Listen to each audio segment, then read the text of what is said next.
Magandang hapon, Dr. Pargas. Tulad ng nabanggit naman in the previous hearings, ang IRM naman ay hindi bago, di ba? You started using this nung panahon ng Yolanda, and ang purpose naman talaga ng IRM is to facilitate claims. In other words, ayaw natin na maging balakid ang kawalan ng pera sa hospital, na maging balakid ito sa healthcare na kailangan ng ating COVID patients. No, tama naman 'yon. Yan ang primary na layunin ng IRM. Tama to po, avoid Mr. delays. Opo, And in other words, Dr. Pargas, kung hindi nangyari ang COVID, ay hindi natin ibabalik ang IRM system. Tama po? Tama po, Mr. Chair. So ang ibig sabihin nun, kung hindi nagkaroon ng COVID, ang current natin na pondo, ang current natin na sistema ay sapat para tugunan ang needs ng ating mga kababayan. Like, for the funds, Madam, I would like to refer that to our fund management. No, pero in general, di ba? Kasi nag-IRM tayo para sa COVID. So kung hindi naman nangyari ang COVID, ang current system natin ay more or less in fighting form. Tama po? Yes, Mr. Chair. And right now po, ang na-authorize na IRM allocations ay umaabot sa 26.8 billion pesos. Ito po ba ay bunga ng isang board resolution? Yun pong pagtatalaga ng IRM bilang kasama sa mga special privileges pagdating po sa fortuitous events, meron po itong board resolution noong January po. At yun naman pong pag-ratify nung pong amount na around 27 billion, meron din po itong board resolution. And so nag-deliberate, in other words, sa isang board meeting as to the ratification ng amount at saka pati ng pagbalik ng sistema. Tama, no? Tama naman po. And sa board meeting na to, present po ba si Secretary Duque na siyang chairman ng board ninyo? Mr. Chair, our corporate secretary is here para lang po ma-certify if the secretary then as the chair was present during the meetings. Ni Jonathan Mangawang po. Attorney Mangawang is recognized. Good afternoon po. Secretary Duque was not present during the RBM on March 31. So wala siya sa meeting. Yeah. But I suppose aware siya sa IRM. Aware siya sa nangyaring pag-approve ng pagbalik ng IRM para sa COVID at pati ng amounts approved. You copied his office. Yes, I would think so, Congresswoman Stella Quimbo. All right. So thank you. Pwede ba natin linawin, saan ba talaga galing ang pondo para sa IRM? Ito po ba ay galing sa reserve fund? Mr. Chair? Dr. Pargas? Yes. I'd like to ask for our fund management for the funding. In other words, did you have to move these funds from your reserve fund? Nilipat niyo ba yan sa inyong ordinary expense account? VP Lim Siaco. Mr. Chair, Your Honor, ang ating pondo para sa IRM ng COVID ay to address the COVID pandemic ay kinuha po as part ng ating COB, Corporate Operating Budget in the year 2020 po. So in other words, sir, hindi niyo na kinailangan mag-withdraw from your reserve fund? Sorry. Mr. Chair, Your Honor, yun po kasama para sa ating current COB po ng 2020. So yun po ang source po ng ating IRM po. In other words, sapat naman ang inyong pera at the moment, so you did not have to get from your reserve fund. Tama, no? Mr. Chair, Your Honor, tama po. Tama po.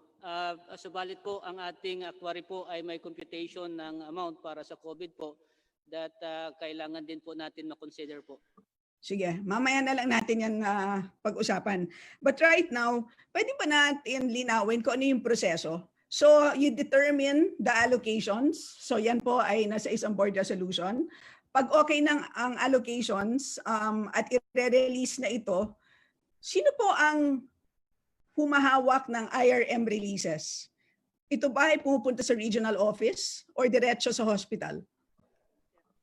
Mr. Chair, Your Honor, ang proseso po ng pag-release ng IRM po, initially po ay through our regional offices po, 88% po ay release ng ating mga regional offices, and eventually po, transfer po sa head office, and 12% po ay nilabas ng release po ng head office directly to the healthcare facilities po. So ito pong 14.9 billion na na-release nyo na, yan po ay hawak na ng mga hospital. Tama po? Yes, Your Honor. So in other words, nasa bank account na ito ng mga facilities. Your Honor, yes po. And So pagkatapos, na-receive po nila yung pera po. so ang mangyayari po niyan, kapag nakarating na sa bank account ng mga facilities, eventually, saka lang nila ililiquidate. Tama po? Yes, Your Honor. And so sa ngayon, narinig ko kanina, ang claims na pwedeng i-charge against the IRM would of course include COVID, pero kasama din dyan ang non-COVID. In other words, it's any kind of claim. Tama po ba yun? Tama, Your Honor. So itong hospitals, pwede ba nila gamitin yung pondo na yan for other purposes? Ibig sabihin, halimbawa, pambili ng testing kits, halimbawa, o pambili ng supplies. Pwede ba nilang gamitin yan, yung pondo na yan? Tama, Your Honor. Pwede. Pwede rin nilang gamitin yan para pang sweldo ng kanilang mga personnel? Your Honor, pwede po nila magamit para sa salary ng mga personnel din po nila. So in other words, yan ay talagang within the control of the hospital. Ibig sabihin, hindi lang para sa claims, kundi pwede nilang gamitin yan for their operating expenses. Tama po? Ang pera po ay na-transfer natin sa healthcare facilities po para sa kanilang operation din po, and then based sa claims na nasa atin at saka isa-submit pa po nila. So in other words, kung ang so far, halimbawa, nag-release ng 100 million, tapos ang claim so far ay 10 million, yung balance na 90 million ay pwedeng gamitin ng hospital yan for other purposes tulad ng pasweldo ng kanilang empleyado? Tama po, Your Honor. Naku, Mr. Chair, kaya pala tayo nagkakaproblema dito, Mr. Chair, dahil talagang halos walang control itong paggamit ng pondo galing sa IRM. No? So, balikan ko na lang yan, no? Kasi ako yung nagulat na napaka-liberal po ng paggamit naman ng IRM. Dahil alam natin, kayo ay isang insurance fund. Hindi naman po kayo nagpapautang sa hospital. Kayo ay isang insurance fund, so dapat ang pinupondohan niyo lang po ay ang mga insurance claims. Hindi po ba? Pero anyway po, pupunta na ako sa aking next question. Ito pong 26.9 billion pesos po. Sa tingin niyo po ba yun ay eksakto lang yung amount na yan? Paano po ba natin na-determine yan? Ito po ay kinompute nga natin according to the historical claims of the facilities for 2019 over 90 days or for the quarter, at ito po ay ang ibinibigay natin doon po sa mga na-identify na mga facilities po. Maaring hindi po ito tama, ano ba tawag? Maari pong ito may kulang, maari din pong lumabis, depende sa pangangailangan ng ospital, kung kaya nga po doon sa atin pong, pero yun po, yung ginamit na paraan para po makompute ito. Pero kung ito po ay tama lang or may kulang, it would depend po of course on the pangangailangan ng ospital. Okay, Dr. Pargas, isa-isahin natin ha. Tama po ba na ang predicted number of cases ninyo ayon sa isang hearing is 209,000 cases? Tama po? Before you answer, Dr. Pargas, Congresswoman Quimbo? Yes, sir. Yes. based on your questions and the reply of PhilHealth, unless meron pong kumukontra doon sa sinabi ni Mr. Lim Siaco about doon sa advances to the hospitals, I would like to enjoin the committee to both of the Committee of Public Accounts and Good Government Public Accountability led by Chairman John Alvarado. I would like to move that we unanimously resolve to call for a suspension and to stop any payment and to withdraw all funds in the IRM. I so move for the part on the part of the Committee on Public Accounts. Mr. Chair, bago po umayon ang Committee on Good Government and Public Accountability, otherwise known as the Blue Ribbon Committee, ipaintindi lang po natin sa taong bayan na ang paggamit ng RIM ay hindi naman likas na masama. Yung paggamit ng IRM, hindi likas na masama. Bagkus iyan po ay dapat kung gagamitin sa mabuting paraan, ay makakatulong naman talaga sa ating mga ospital. Lalong-lalo na yung mga ospital na maliit lamang yung kakayahan upang magpagaling ng ating mga minamahal na taong bayan.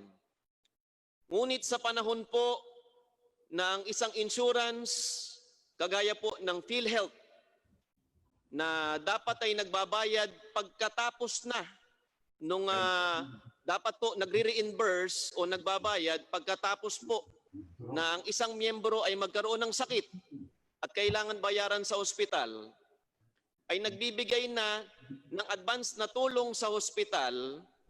At kagaya po ng sinabi kanina ni Mr. Lim Siaco Jr. na yung hindi magagamit na pambayad o singil, yung hindi masisingil doon sa IRM o Interim Reimbursement Mechanism ay maaari nang gamitin ng ospital sa ibang pangangailangan nito. O kahit saan ay hindi na po tama, Mr. Chairman. Kaya po, dahil po sa nakita ng komiting ito na pang-aabuso na ginagawa ng ilan sa mga opisyal o kasabwat pa ang ilan sa mga ospital sa IRM o Interim Reimbursement Mechanism, ang chairman pong ito ng Blue Ribbon Committee kasama po ang ating mga miyembro ng Blue Ribbon Committee ay umaayon sa Committee on Public Accounts para ipatigil muna ang pagre-release ng IRM. Just one interjection. Yes, Congressman Barsaga. Dr. Pragas, may mga report na nakakarating sa akin coming from private and public hospitals na up to now, hanggang sa kasalukuyan, walang implementing rules and regulations itong IRM na kung saan nag-release kayo ng 29 billion. Meron na bang implementing rules and regulations? Congressman Barsaga, before we proceed to the questions, we have yung pong ating joint motion of the two committees. Okay, kasi po yung sinabi kanina, no, nung tinanong ni Congresswoman Stella Quimbo, Mr. Chairman, they can use the fund for anything. Number two, kanina sinabi po ni Dr. Pargas, they can use it on suspicion of COVID, hindi po positive sa COVID. At ito nga po, ang resolution natin is to suspend release and whatever fund is there to withdraw for the IRM. So, motion, there being no objection, motion is carried on the part of the Committee on Public Accounts. Mr. Chair, Mr. Chairman, Mr. Chair, Mr. Chair, On the part of, there's a pending motion. yeah, Mr. Chair, Is that It's a proposed tinututulan niyo po amendment. ba yung motion natin, Congresswoman Garin? point of I have a clarification proposed lang, Mr. Chair. amendment to the motion, Mr. Point of Chair. order, Mr. Chairman. Point Yes, of what order. is the point of order? We need to Deputy Speaker clarify, Mr. Einstein Chair, we need to Fernandez. clarify yung motion. Kung ito po ba ay i-halt na natin yung implementation ng IRM, is it? Recommendation po ito, Yes, yung recommendation Deputy Speaker natin. Einstein, ito po ay Correct. I recommendation understand, po Mr. natin. Chairman, I understand. Yung pong pagpigil natin through a resolution at recommendation natin, does it follow that the funds that were transferred through advance payment sa mga regional offices follows that ibalik din nila ang pera Congressman sa Dan, PhilHealth? point of order lang just to clarify. On the part of the Committee on the Public Accounts, that motion is carried. So you have to carry it and then we have to have Yeah, that I have a clarification. proposed amendment, Mr. Chair, to the motion. Yes, amendment. Mr. Chair, if I may be allowed to. Yes, Congresswoman Garin. Yes, to propose that an amendment be incorporated, that the motion include without prejudice to liquidating the initial IRM funds released. The basis of that, Mr. Chair, is that after the cash advances were released to the hospitals, as a memo was issued by PhilHealth saying that there is no need to liquidate as of the moment. Baka po kasi ma-misinterpret na dahil nga hinuhold na yung pag-release, hindi na i-liquidate. Congresswoman Green, if I may clarify, let's first clarify the motion and then we would we can have a follow-up motion to that motion, to the decision of No the problem with committee. me, Mr. Chair. For the committee Yes, of, para po sa kaalaman ng lahat, baka po naguguluhan kayo. Si Chairman na Defensor po kasi ay Vice Chairman ko po sa Blue Ribbon at ako po ay kanyang Vice Chairman sa Public Accounts. Kaya po yung motion po na ginawa ni Chairman Defensor kanina ay iyon po yung active motion para sa Blue Ribbon Committee at yung motion ko naman po na ginawa ay iyon po ang naging active motion ng Committee on Public Accounts. Para lang po sa magtatanong ng kung may order po yung ating ginagawang proseso. Kaya hearing no objections po, sa parte po ng Blue Ribbon Committee, wala po kaming naririnig na pagtutol sa ating binigay na motion. Rekomendasyon po ng Blue Ribbon Committee na ipatigil muna ang paggamit ng IRM. Mr. Chair. before we proceed, what is the clarification of Deputy Speaker Fernandez? Mr. Chairman, if we're going to stop yung implementation ng IRM, does it mean that all the public hospital as well will stop the implementation of this IRM? No. Sa lahat? Yeah. Ang sense of the committee, based on the motion that we approve, is that we suspend the release kasi meron pa silang remaining 15 billion pending and to withdraw whatever is there.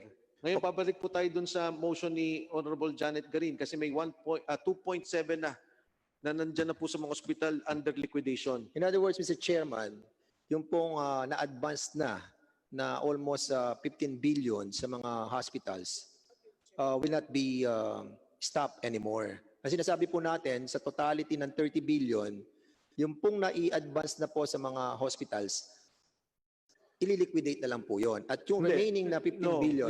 The motion is that we are telling PhilHealth's to withdraw the remaining funds outside of the 14B.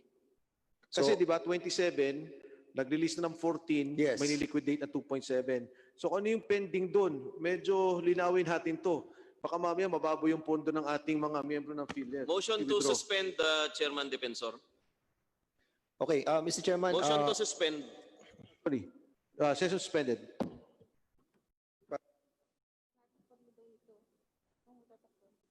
Session resumed.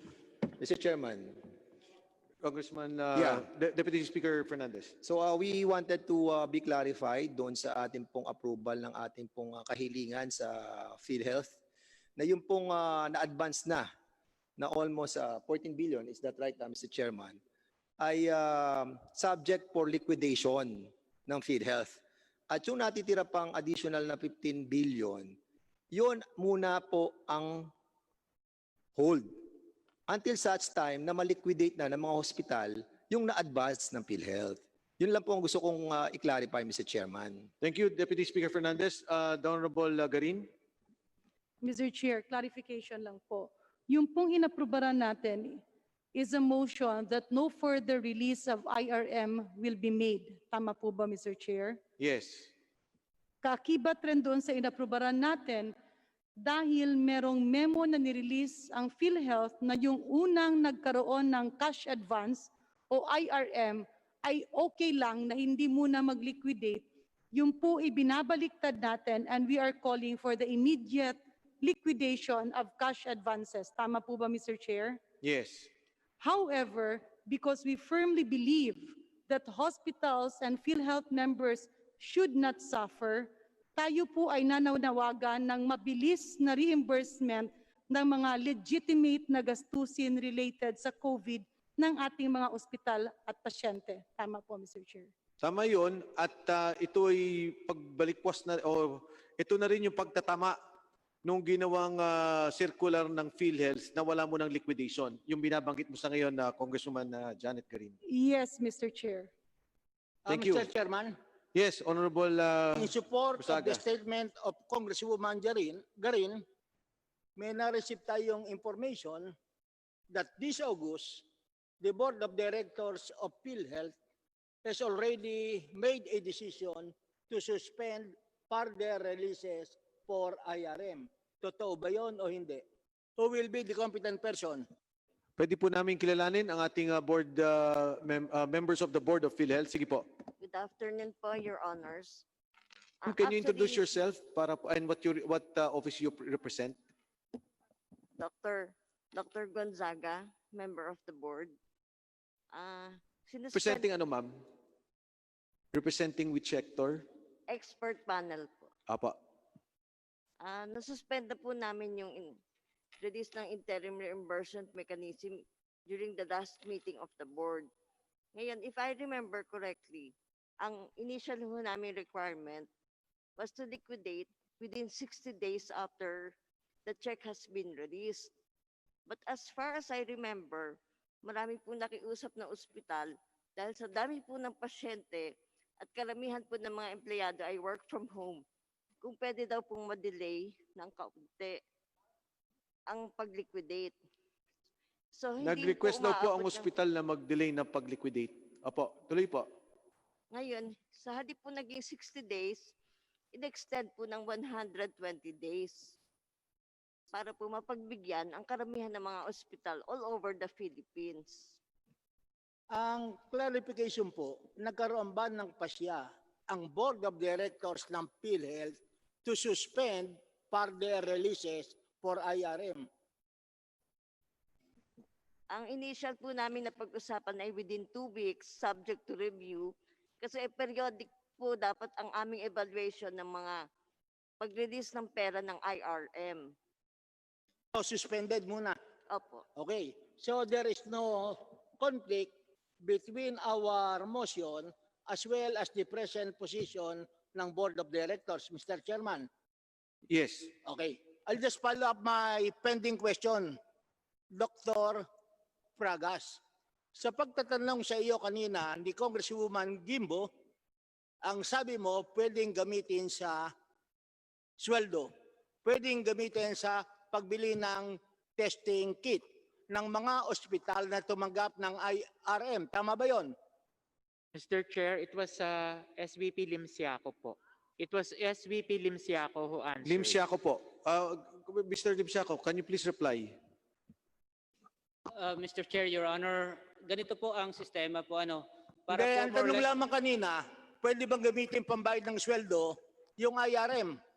Mr. Chair, if po pwede po maibigyan ko po kayo ng context ng sagot Hindi, ko wag po. na ano. yung concept. Tinatanong natin, ako private hospital or public hospital, tumanggap ako ng 50 milyon, IRM. Pwede ko bang gamitin to sa sweldo? Okay. Mr. Chair, Your Honor, ang pera po na ibibigay po natin sa mga hospital po ay gamitin ng hospital para po sa health services po natin. So, When hindi we say pwede? health services po, No, kasama tanong din lang po natin, yung pwede ba o hindi sa sweldo? pwede po dahil kasama Mr. sa health Limsiaco, services po yun. iklaro mo kasi yung sagot. Testing facility, pwede. Come again, sir. Testing facilities. Facilities, yes po, sir. Oh, pwede. Magagamit po yan. Ang tanong ko, tama ba yung impormasyon na na-receive ko na up to now, walang implementing rules and regulations ang IRM? Doc Pargas can answer that one, Mr. Chair. After that, we will return to the Honorable Hindi lamang Quimbo. tanong, meron bang implementing rules o wala? Mr. Chair, The Circular 2020-007 is the guidelines Di po. na, Circular 2020 is that the implementing rules? O Sir, that's tanong the ko, meron bang guidelines po. implementing rules? Yes or no lamang? Kasi ang sabi ng mga doktor, kung PD, verify mo naman, may IRM kami na hindi ko malaman kung paano ko i-dispose to. Sapagkat walang implementing rules and regulation. Ganun lang kasimple. Totoo ba na up to now, walang implementing rules and regulations yung pondong nilabas nyo na umaabot ng bilyon? Mr. Chair, idagdag ko na lang yung tanong. Dahil ba sa sinabi Ano ni nga, may implementing rules ba? Wala. Honorable Barsaga, Honorable Garin, it is still the time of the Honorable Quimbo, so please answer and then we'll return Answer, to Honorable nakakaya Quimbo. na kay Congresswoman. What we have po is the guidelines. What we have is the guidelines po. Okay, so walang IRR. Wala pong IRR. Oh, mismo. yan ang sinasabi ko. Bilyon-bilyon ang nirelease yung pondo, wala kayong IIR, kaya yung mga ospital, hindi nila alam in good faith kung paano nila gagastusin. And that is the follow-up to the question of Congresswoman Quimbo. Eh baka dito, liable na kagad kayo. Dr. Pargas, Dr. Lim Xiaoco, balik na tayo kay Kung Quimbo. Ako may-ari ng ospital, nilagyan niyo ako ng IRM. Winidraw ko yung pera, nagsabong ako, pwede hindi? Pwede. Hindi po. Bakit hindi? Nandun na nga sa account ko eh. Malalaman niyo ba? Nakalagay po sa ating guidelines na ang pera po ay gagamitin para po sa PhilHealth claims. I know, pero nandun Provision na nga of sa healthcare pondo ko, di services ba? po. Wala nga direct guidelines on the utilization kung paano. At anyway, I'll go back to Honorable Quimbo. Please continue. Mr. Chair, klarong-klaro naman po no na ang IRM ay tila nagiging blank check na binigay sa mga hospital na pwede na lang gamitin sa kahit na ano, pambili ng floor wax, pambili ng kotse, at saka na lang ililiquidate. No? Kaya talaga nagtaka pa tayo kung bakit late na late po ang pag-liquidate. Out of the 14.9 billion, ang naliliquidate, 2.7 pa lang. Eh syempre naman po, because hospitals can freely dispose of the funds for the time being habang hindi pa liquidated. Kaya ako po isang ayon po sa inyong motion. Ang IRM po ay tila po nagiging blank check para po sa isang interest-free loan na binibigay sa mga hospitals. Na yan naman po ay talagang wala po sa mandato ng PhilHealth dahil ito po ay isang insurance company, hindi po yan pautang na interest-free. Kaya po, if I may proceed po, I will share my screen again po kasi po ang aking pong tanong ay ano ba ang basis nga nitong 26.8 billion na inallocate sa IRM. So please confirm, Dr. Pargas, 209,000 cases ang inyong forecasted number of cases for 2020. Tama? Mr. Chair, I'll defer to our actuary. Sige po, Madam Actuary, I heard you say this, 209,000 cases for 2020. Is this correct? You're correct po, Madam Congressman. And of course, dito sa 209,000 cases, hindi po lahat yan maho-hospitalize. Tama? Tama po. And are you aware that according to the WHO, 20% lang po sa lahat ng cases ang siyang magde-develop ng difficulty in breathing and would require hospital care. Tama po? Tama po. And ayon sa DOH, ito po ang breakdown ng lahat ng COVID cases. Mild, 90.3%, ang severe, 0.9%, and ang critical naman po ay 0.6%. Tama po? Tama po. And ito naman po, tama-tama, ito ang classifications po para sa case rate na itinalaga ninyo para sa COVID. Kasi ang case rate para sa critical ay 786,000, ang severe, 333,000, ang mild naman is 43,000. Correct po? Tama po. At kung i-apply ko po ito, kukunin ko yung 20% ng 209,000 cases at i-apply ko po itong breakdown of COVID patients by severity of illness. Makikita po natin dito sa table, kinompute ko na para sa inyo, ay 3.3 billion pesos lang ang ating expected na hospitalization claims dapat para sa 209,000 cases. Tama po? Yung po kasing 209,000 cases na nilagyan din po namin yung mga mild na mapupunta po sa community isolation units na babayaran po namin ng 22,000. So on the assumption lang po yun. So ang sinasabi niyo po na itong 90% ay makakapag-claim din ng 20,000? Kung nailagay po sila sa mga community isolation units po, meron pong pakete para doon po, Mr. Chair. Pero at this point in time, halos wala po yan kasi nga empty.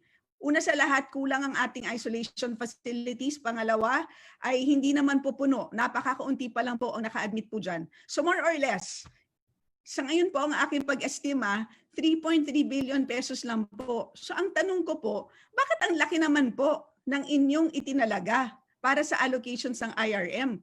26.8 billion pesos kumpara po sa 3.3 billion pesos. Hindi po ba OA masyado itong 26.8 billion pesos na inestima ninyo? Honorable Quimbo. Yes, Mr. Chair. Yes. Yan nga yung kanina, anyway, napag-usapan na naman and we made a motion in the committee. Kasi kahit yung 15 billion that currently are in the hospitals, napakalaki na po nun eh. In your estimate, it is 3.3 billion. Is this correct, Honorable Quimbo?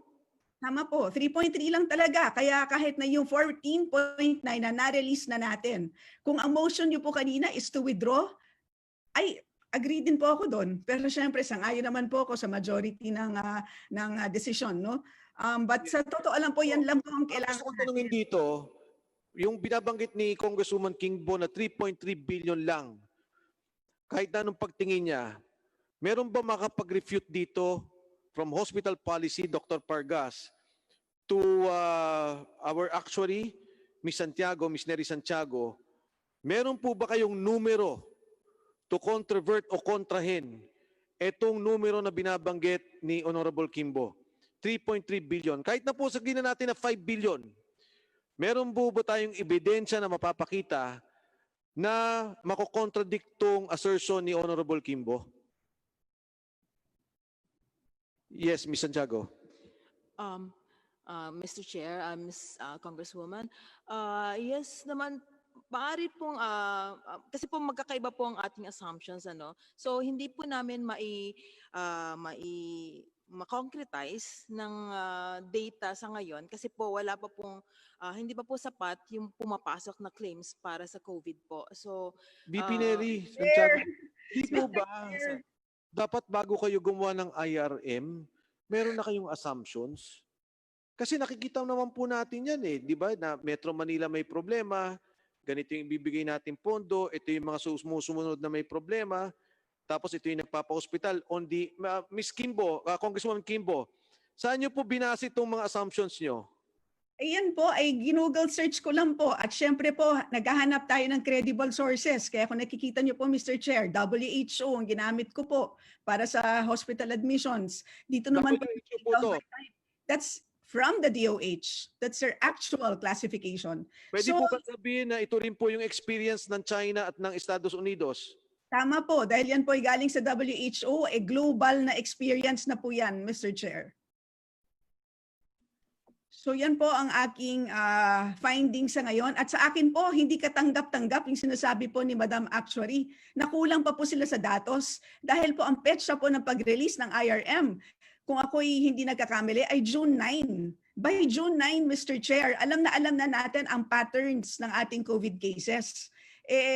Halos 100, hindi naman 100,000, pero more than 50,000 na po ang cases natin by then. So dapat po, sapat na po ang datos by then to make a good enough or reasonable estimate. Dahil, Mr. Chair, itong IRM, we're setting aside funds. Hindi po ba? So ibig sabihin, imbis na gastusin natin yan for other purposes, ay talagang itinatabi natin at nilagay pa natin sa mga facilities mismo. So yun po ang aking first concern, and may I proceed po sa aking next concern po. Honorable Quimbo, again, I will ask the question.